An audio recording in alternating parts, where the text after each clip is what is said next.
Well,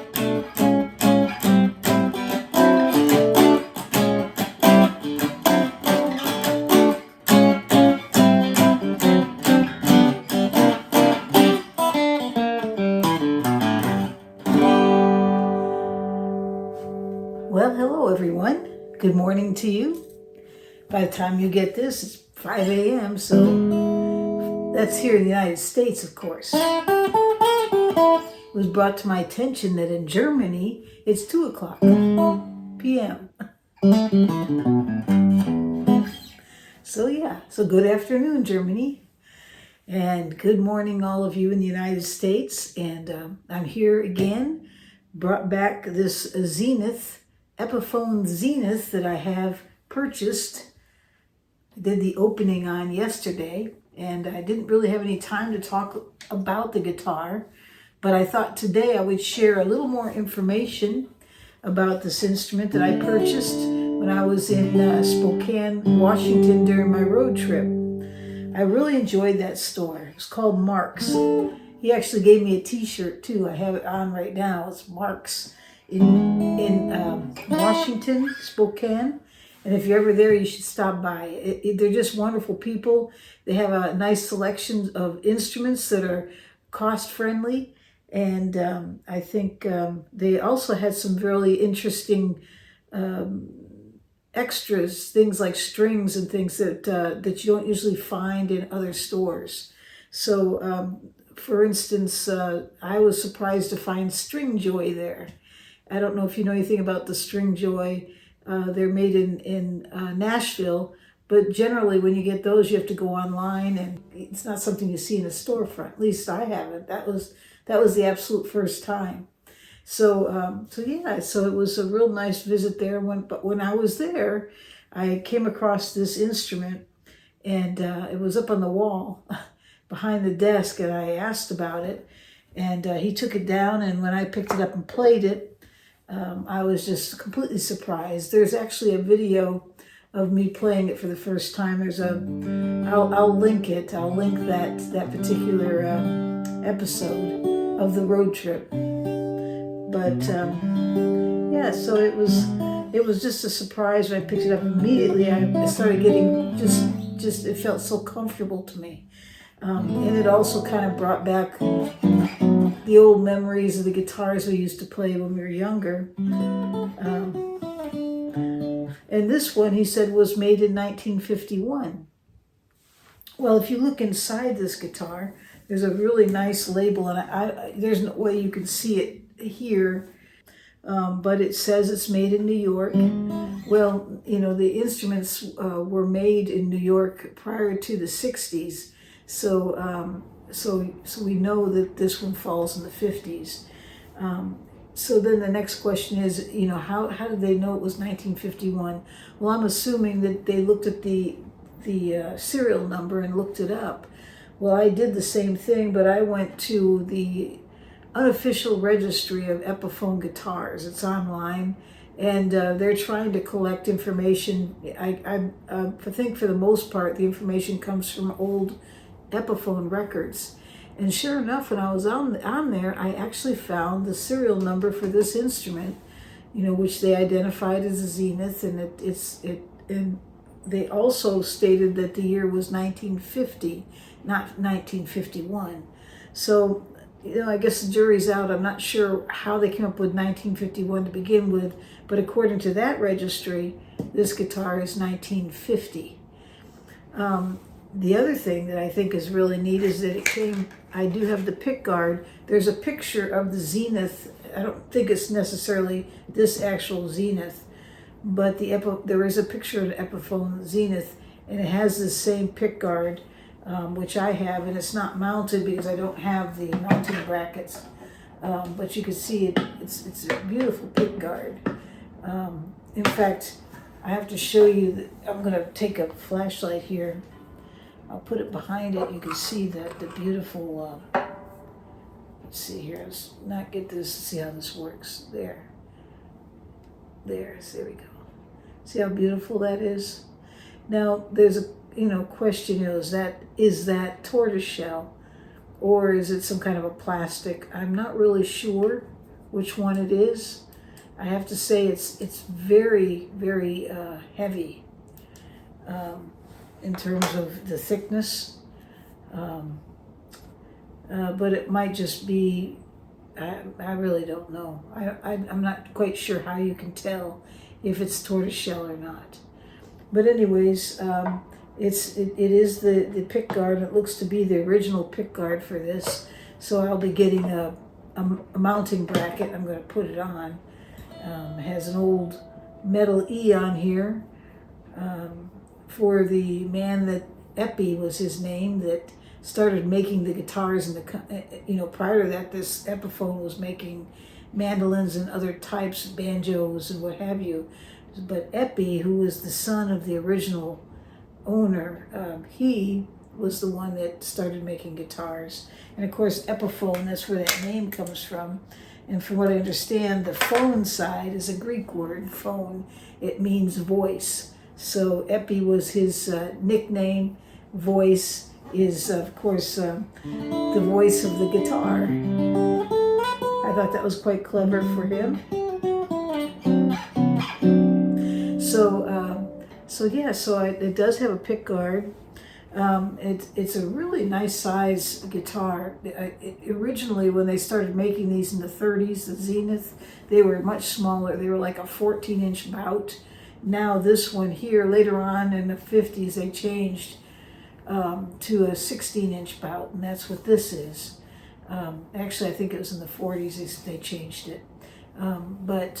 But don't quote me, because I'm not the best of the historian. But you can look it up online. There's story after, there's places where the story is actually written, and you can read the history of these, and it's quite interesting. So this one it's like a 16.25-inch bout, and it's about 3.25 inch in terms of the depth of the instrument itself.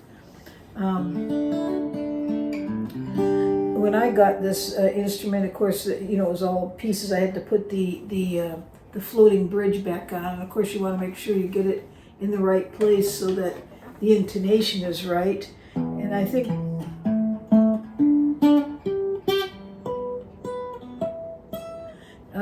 I think this one is right on the way it's set up right now. The only thing I would like to do is to raise the high E side just a little bit more, but I noticed when I was turning the knobs that it seems to just be staying in one place. So I'll probably have to put some kind of like a shim under that where that dial is to hold it in place so it doesn't slip back down. After all, it does appear to be the original bridge, so it's been a lot of years. And so the other thing I noticed on this is the tuners. Looking at other instruments, the tuners appear to be the same as other vintage instruments that I found pictures of. So I'm assuming that those are actual. Those are the original tuners that came with the guitar. This thing is in very good shape. It had a little bit of damage on it. Not much. I mean, basically, there was a crack on this side down here, right here at the F hole. I think this is real common. There's a lot of stress on this, and the wood can dry. And then there's another one down here too. I saw it's 2 of them on the edges of these F holes, just here and here. They're about that big. It's not huge. So they glued it, and they put a plate underneath it, just a wood piece of wood to hold it, so that it wouldn't happen again, so it won't crack anymore. So it's been strengthened, and the work was done really well. The other thing is that I guess there was some binding up here that had broken off, so they've replaced the binding on just a small portion here. And then what they did was they colored it so that you really can't tell when you look at it. It was a beautiful job. You cannot tell that section is not original. It really looks original, but it's not, from what I understand. It was a replacement. So whoever did the work did a great job. And The tailpiece looks really nice. It's nice, still on there, nice and clean. Yeah, this thing is in great shape. And I paid about $1,200 for it, shipped, and so that was a great, really good deal that I got at Mark's Guitars. And I'm just very, very happy with it.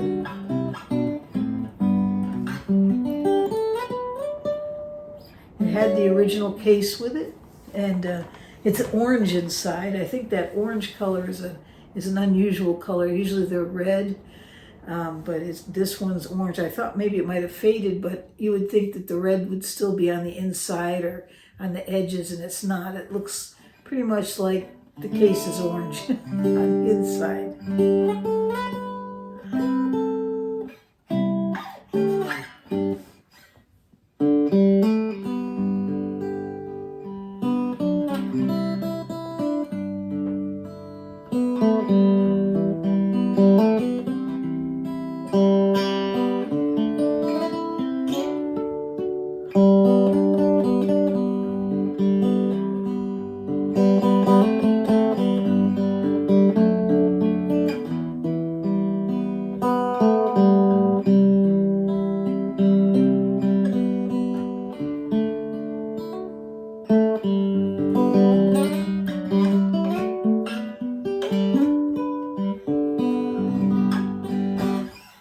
So yeah, so this is a beautiful instrument that I got in Spokane, and I'm very, very happy with it.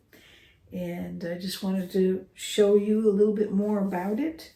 It does have, I believe it has a solid top, and I think these are carved tops. They're not just bent, that they actually carved them out. And I think the back and the sides are probably walnut, and they're probably laminated, but it's really hard to tell. It has great tone, and the tuners work really well on it. I was really surprised when I started tuning it back up. You know, they didn't stick and slip and everything. They work really, really well. And I asked him about the history of this, you know, if he knew anything about it. And basically, he didn't know a whole lot. He bought it from a woman that it was her father's, and her grandfather bought it for her father. And of course, her father passed away, and she didn't play, and she could tell that, you know, just sitting there, that there were certain things, the cracks and the problems with the binding. So he bought it from her. She said she just hoped that somebody would get it that would really take good care of it. And I think that came true, because I will definitely take wonderful care of this beautiful old instrument. And yeah, so there you have it.